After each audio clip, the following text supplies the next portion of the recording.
Mabilis ang simula ng pag-andar ng andas pag-alis nito sa Quirino Grandstand. Samantala ilang deboto ang nagpaiwan pa sa Quirino Grandstand para sa pahalik.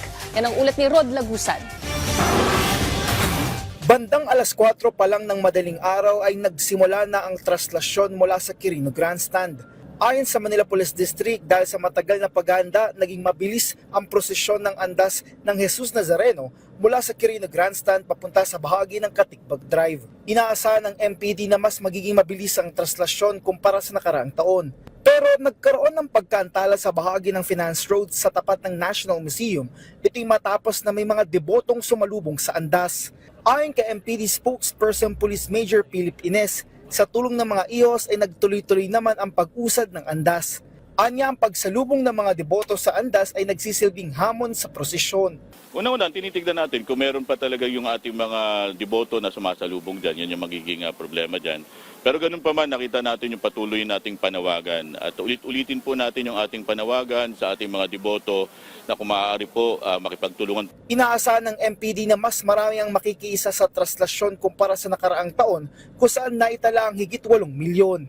All is set ito at nakita natin yung mga polis natin very visible at hindi lamang yung mga polis natin, yung iba pa nating ahensya ng gobyerno na taon-taon tumutulong sa atin para dito sa seguridad ng Nazareno. Pakiusap niya sa mga deboto na sumunod sa mga ipinatutupad na alituntunin. Yung mga kababayan po natin na may mga sakit, yung mga bata, kung maaari po, doon na lamang po tayo sa gilid ng kalsada. Huwag na po tayong sumabay doon sa daloy po. At huwag na rin po tayong sumalubong doon sa andas para tuloy-tuloy po yung maging daloy ng ating prosesyon.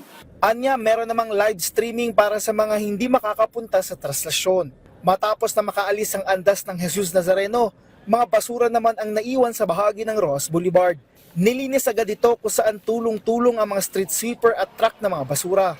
Kasabay ng traslasyon, nagpatuloy pa rin ang pahalik sa Quirino Grandstand. Kasama na rito si Nanay Trinidad na nasa 20 taon ng deboto, na sinamantala ang pagkakataon na pumila sa pahalik pagkaalis ng andas para maiwasan niya ang dami ng tao.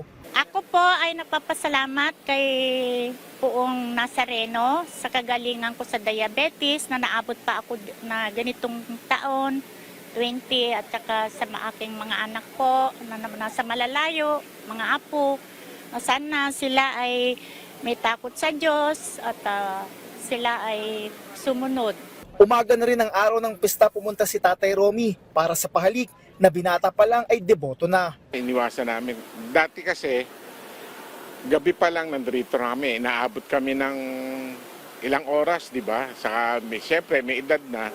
Mas maganda, ganitong oras na lang. Siyempre, health para sa pamilya at sa kalusugan, saka sa bansa natin, sa pareon, para sana naman magbago na ang lahat. Una nang inanunsyo ng Quiapo Church na extended ang pahalik hanggang bukas 10 a.m. ng January 10. Rod Lagusad para sa Pambansang TV sa Bagong Pilipinas.